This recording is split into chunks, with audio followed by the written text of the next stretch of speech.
नमस्कार दोस्तों, हम आपके सामने लाए हैं 25 मई का करंट अफेयर जो परीक्षा के लिए बहुत इम्पोर्टेंट है। तो बनी रहिएगा हमारे चैनल पर, और जिसने अभी तक चैनल सब्सक्राइब नहीं किया है वे चैनल सब्सक्राइब कर लीजिएगा। तो हम आज के क्वेश्चन स्टार्ट करते हैं।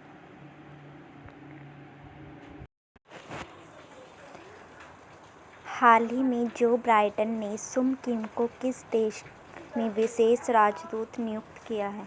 तो ये किया है उत्तर कोरिया में।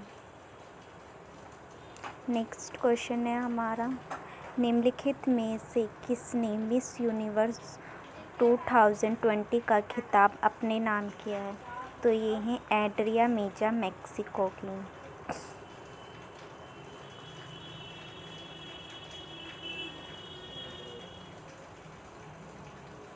थर्ड क्वेश्चन है हमारा, चक्रवात यास के बारे में हम आपको कुछ बताने जा रहे हैं। भारत मौसम विज्ञान विभाग यानी IMD द्वारा 22 मई के आसपास उत्तरी अंडमान सागर और उसके निकटवर्ती पूर्वी मध्य बंगाल की खाड़ी के ऊपर एक निम्न दाब का क्षेत्र निर्मित होने की जानकारी दी गई है। 24 मई तक इस निम्न दाब क्षेत्र के तीव्र होकर एक चक्रवाती तूफान में बदलने की संभावना है। इस तूफान को चक्रवात यास नाम दिया गया। यास नाम का सुझाव ओमान नाम द्वारा दिया गया था। नेक्स्ट, भेड़ाघाट लेमता घाट जबलपुर मध्य प्रदेश।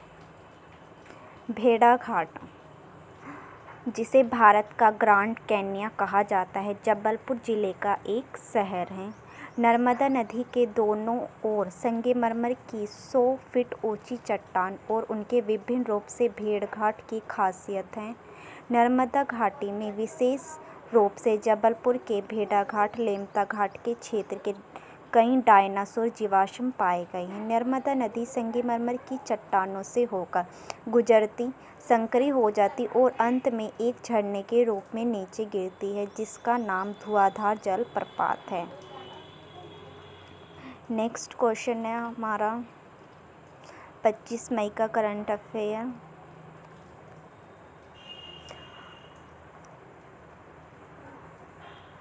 अंतर्राष्ट्रीय हॉकी महासंघ के लगातार दूसरी बार अध्यक्ष कौन बने हैं? तो ये लगातार दूसरी बार अध्यक्ष बनने वाले नरेंद्र बत्रा हैं। हाल ही में बंगाल की खाड़ी में उठे चक्रवात का नाम क्या है? यास। यास के बारे में हमने अभी आपको ऊपर भी बताया है। हाल ही में एसएमएस आधारित रेमडेसिविर इको सिस्टम किसने लॉन्च किया है? तो यह कर्नाटक ने लॉन्च किया है। हाल ही में India and Asian geopolitics the post present नामक पुस्तक किसने लिखी? तो ये शिवशंकर मेनन ने लिखी। हाल ही में RBI के इनोवेशन हब के CEO के रूप में किसे नियुक्त किया गया? तो ये है इम्पोर्टेंट क्वेश्चन भी है हमारा, जो बहुत ज़्यादा चांसेस हैं आने के लिए। तो राजेश बंसल को CEO के रूप में नियुक्त किया गया है। हाल ही में हॉकी इंडिया को किस देश में खेल की प्रगति एवं विकास के लिए किस प्रतिष्ठित पुरस्कार के लिए चुना गया? तो यह है एंटोनियन ग्लिचिच। हाल ही में OP भारद्वाज का निधन हो गया। वह कौन थे? तो वे एक बॉक्सिंग कोच थे। हाल ही में नेहरू तिब्बत और चीन नामक पुस्तक किसने लिखी है? तो अवतार सिंह भसीन ने यह पुस्तक लिखी है। हाल ही में बैडमिंटन वर्ल्ड फेडरेशन का सदस्य किससे चुना गया? तो ये है हेमंत बिस्वा शर्मा को बैडमिंटन वर्ल्ड फेडरेशन का सदस्य चुना गया है।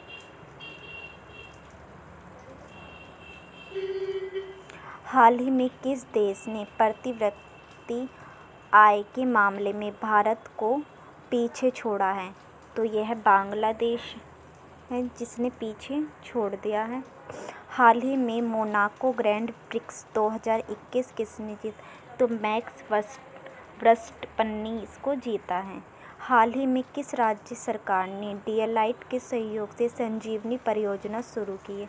तो यह हरियाणा ने शुरू करी है। हाल ही में वैश्विक G20 स्वास्थ्य शिखर सम्मेलन की मेजबानी किसने की है? तो यह इटली ने करी है। हाल ही में विदेश मंत्री एस जयशंकर किस देश की 5 दिवसीय यात्रा पर गए? तो यह यूएसए की 5 दिवसीय यात्रा पर गए हैं। हाल ही में अंतर्राष्ट्रीय डबलिंग साहित्य पुरस्कार 2020 किसने जीता?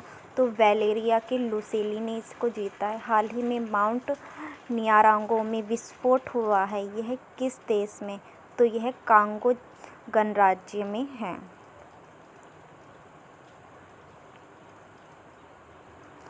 चिपको आंदोलन से संबंधित हम कुछ बता दें आपको। जो सुंदरलाल बहुगुणा हैं, यह चिपको आंदोलन से जुड़े प्रसिद्ध पर्यावरणविद सुंदरलाल बहुगुणा का निधन हो गया, जो कि कोरोना से इसका निधन हुआ है। यह एक प्रसिद्ध पर्यावरणविद थी सुंदरलाल। इनकी 93 की आयु में इनका ऋषिकेश में निधन हो गया है। उन्होंने 1972 में चिपको आंदोलन में बड़ा सहयोग किया, जिसके बाद विश्व भर में इस आंदोलन की चर्चा होने लगी थी। उन्होंने एक नारा दिया था, धार एच डालो, जिसका अर्थ था क्षेत्रों में पेड़ लगाइए। धार एच डालो, बिजली बानवा खाला खाला, यानी कि क्षेत्रों में पेड़ लगाइए और निचले क्षेत्रों में बिजली उत्पादन कीजिए। तो इसी के साथ हम वीडियो को समाप्त कर रहे हैं। आशा करते हैं आपको सभी क्वेश्चन महत्वपूर्ण लगे होंगे। तो प्लीज़ शेयर कीजिए, सब्सक्राइब कीजिए और आगे बढ़ते रहिए। जय हिंद, जय भारत, धन्यवाद।